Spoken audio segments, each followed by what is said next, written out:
So guys, welcome back to the new video in which we are going to talk about Butterfly Glazer O9C.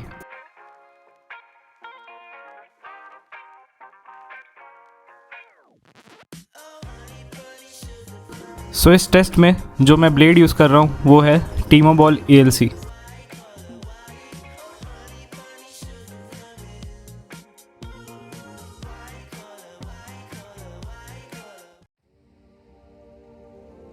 तो चलिए अब बात करते हैं similarities of Dignics series and Glayzer series के ऊपर। So जो पहला सिमिलैरिटीज़ है वो है spring sponge X. Spring sponge X introduce हुआ था आपका डिग्निक सीरीज़ के साथ। सेम आपका जो स्पंज है वो यूज़ किया गया है ग्लेजर सीरीज़ में।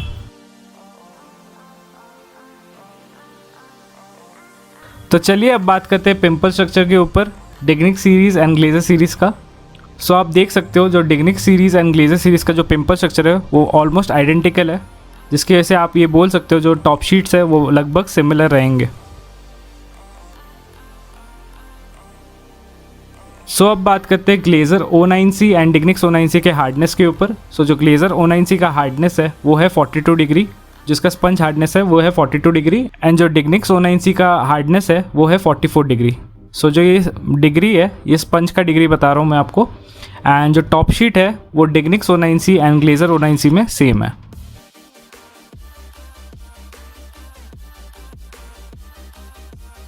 तो चलिए अब बात करते हैं ग्लेजर एंड डिग्निक्स O5 के डिफरेंस के बारे में। सो ग्लेजर में आपको देख सकते हो इसमें 38 डिग्री का स्पंज लगा हुआ है एंड डिग्निक्स O5 में 40 डिग्री का स्पंज लगा हुआ है। बाकी जो टॉप शीट है ग्लेजर एंड डिग्निक्स O5 में वो ऑलमोस्ट आइडेंटिकल है। तो चलिए चलते हैं रिव्यू की तरफ। स्टार्ट करते हैं टॉप स्पिन एंड काउंटर्स के साथ।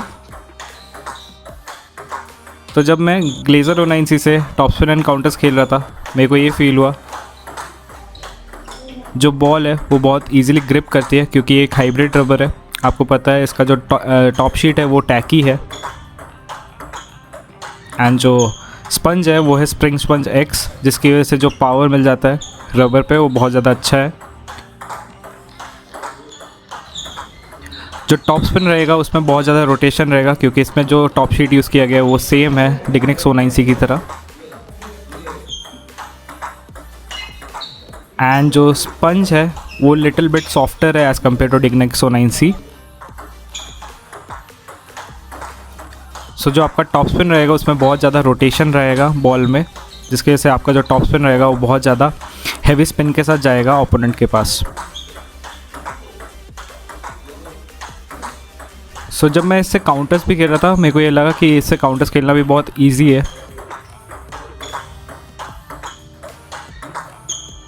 स्पेशली अगर आप काउंटर टॉप स्पिन मारते हो तो ये रबर आपके लिए बहुत अच्छा रहेगा। सो जो इसका टैकीनेस है वो बहुत ज़्यादा हेल्प करता है आपको टॉप स्पिन मारने के लिए ईजिली। आपका अगर टाइमिंग बहुत अच्छे से मारोगे देन आपको बहुत अच्छे से रोटेशन जनरेट कर पाओगे बॉल में। तो चलिए अब बात करते हैं लूपिंग के ऊपर। सो जब मैं लूप कर रहा था इस रबर से मेरे को ये फील हुआ जो बॉल है वो बहुत ज़्यादा ईजिली ग्रिप हो जाती है, जिसकी वजह से जो आपका लूप रहेगा उस पर बहुत ज़्यादा रोटेशन जनरेट कर पाओगे, क्योंकि जो टैकी रबर्स होते हैं उस पर बहुत अच्छा पोटेंशियल होता है बॉल को ग्रिप करने के लिए, जिससे आप अच्छे से स्पिन जनरेट कर पाओगे अपने लूपिंग के टाइम पे। सो जब मैं इससे लूप मारा था मैंने ये नोटिस किया जो बैक स्पिन बॉल है वो बहुत ईजिली लूप हो जा रहा था, बिकॉज इसका जो टैकीनेस है वो बहुत ज़्यादा हेल्प कर रहा था। प्लस जो पावर स्पंज है स्प्रिंग स्पंज एक्स वो बहुत ज़्यादा हेल्प कर रहा था इसको पावर देने के लिए। ये रबर उन लोगों के लिए बहुत अच्छा रहेगा अगर वो लोग शिफ्ट कर रहे हैं ट्रेडिशनल चाइनीज़ रबर्स से यूरोपियन हाइब्रिड रबर्स में, देन ये one of the best rubber रहेगा अगर आप हाइब्रिड रबर पे स्विच करना चाहते हो तो। सो लूपिंग में मैंने ये नोटिस किया जो आर्क रहेगा वो बहुत ज़्यादा मिड लो आर्क रहेगा, जिसकी वजह से जो ओपोनेंट है उसको दिक्कत आएगा ही आएगा। प्लस जो स्पिन रहेगा वो बहुत ज़्यादा हैवी रहेगा because of the tackiness top sheet. Looping के टाइम पे मैंने ये नोटिस किया जो स्पिन है वो बहुत ज़्यादा हैवी आती है ओपोनेंट को, एंड उसकी वजह से ओपोनेंट को हिंडर होता है। प्लस जो पावर रहेगा बॉल का वो भी बहुत अच्छा रहेगा, जिसकी वजह से जो एरर होने के चांसेस है ओपोनेंट के वो बढ़ जाता है। तो चलिए अब चलते हैं बैक एंड टॉप स्पिन के ऊपर। सो जब मैं बैक एंड टॉपस्पिन मारा था इस रबर से मैंने ये फील किया जो बैक एंड टॉपस्पिन है वो बहुत इजीली जाता है, बहुत ज़्यादा कंट्रोल रहेगा इस रबर के साथ, क्योंकि जो आपका टैकीनेस है वो बहुत ज़्यादा हेल्प करती है कंट्रोल करने के लिए। प्लस जो बैक एंड टॉपस्पिन है उसमें बहुत ज़्यादा स्पिन मिलेगा।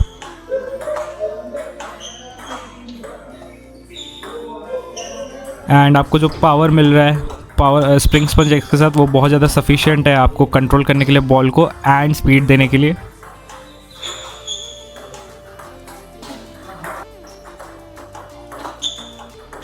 जो बैक एंड टॉपस्पिन थे वो बहुत ज़्यादा एक्यूरेटली जा रहे थे एंड बहुत ज़्यादा प्रिसाइज जा रहे थे।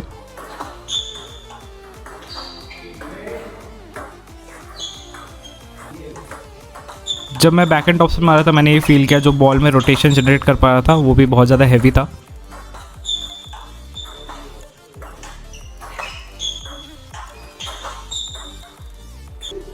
इस रबर के साथ बैक एंड टॉपस्पिन बहुत इजी हो जाता है बिकॉज जो रबर है वो बहुत ज़्यादा होल्ड करती है।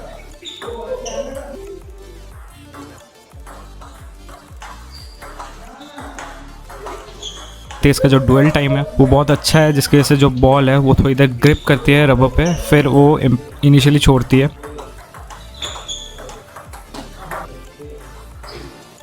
दूसरे रबर्स की तरह नहीं जैसे कांटेक्ट होने के बाद ये छूट जाती है, इसमें थोड़ी देर स्टिक ऑन करती है बॉल रबर पे, उसके बाद ये रिलीज़ करता है रबर से, जिसकी वजह से जो स्पिन जनरेशन रहेगा बैक एंड टॉपस्पिन के टाइम पे वो बहुत ज़्यादा अच्छा रहेगा। तो चलिए अब बात करते हैं बैक एंड फ्लिक के ऊपर। सो जब मैं बैक एंड फ्लिक मार रहा था ग्लेजर 09C से मेरे को ये फील हुआ जो बॉल है उसमें बहुत ज़्यादा रोटेशन जनरेट हो रहा है फ्लिक के टाइम पे, प्लस आपका जो स्पिन रहेगा वो बहुत ज़्यादा वेरी करेगा क्योंकि जो टैकीनेस है वो बहुत ज़्यादा हेल्प करता है स्पिन जनरेट करने के लिए। प्लस जब मैं इसे फ्लिक मारा था मैं ये चीज़ नोटिस कर रहा था जो बॉल से वो बहुत ज़्यादा ईजिली लैंड हो रहे थे टेबल पे, प्लस जो स्पिन है वो बहुत ज़्यादा डेविएट हो रहा था जिसकी वजह से ओपोनेंट को दिक्कत आ रहा था। वाइल फ्लिकिंग मैंने ये नोटिस किया जो बॉल का कंट्रोल भी रहेगा आपको फ्लिकिंग के टाइम पे वो भी बहुत अच्छा रहेगा, जिससे टेबल के बाहर बॉल इजीली नहीं जाएगा। एंड मैंने ये नोटिस किया जो स्पिन रहेगा उसमें बहुत ज़्यादा वेरिएशन दे पाओगे फ्लिकिंग के टाइम पे।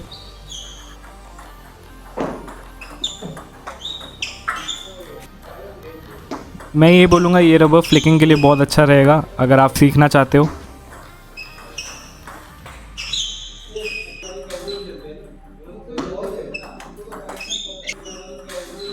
इस रबर से फ्लिक बहुत अच्छे से जाता है एंड एग्रेसिव नहीं बट बहुत ज़्यादा स्पिनी रहेगा आपका flix.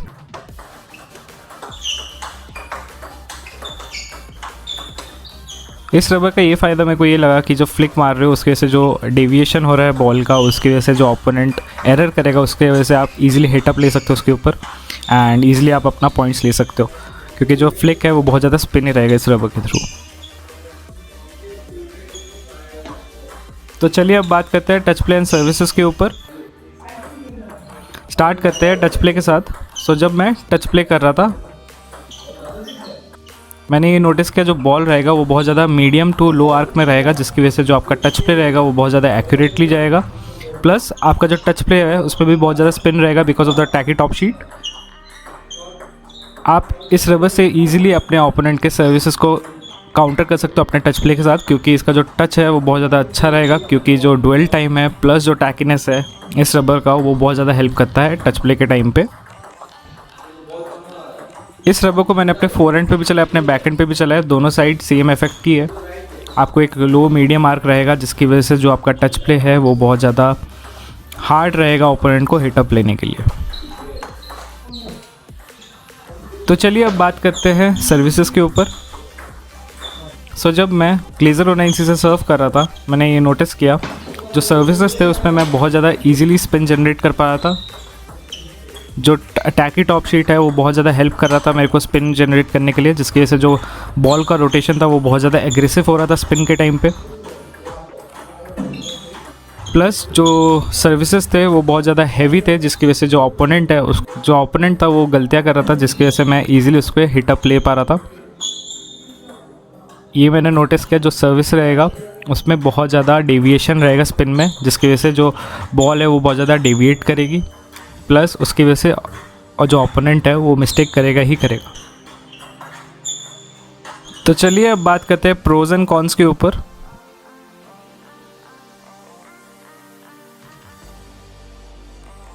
Pros: it has the same top sheet of Dignix O9C, uses the same spring sponge X technology, great rubber for players shifting from traditional Chinese rubber to hybrid rubbers, great for forehand, great for looping and flicking. Cons: slower than normal glazer, better alternatives are there at this price like Netaku PK50 Seeger.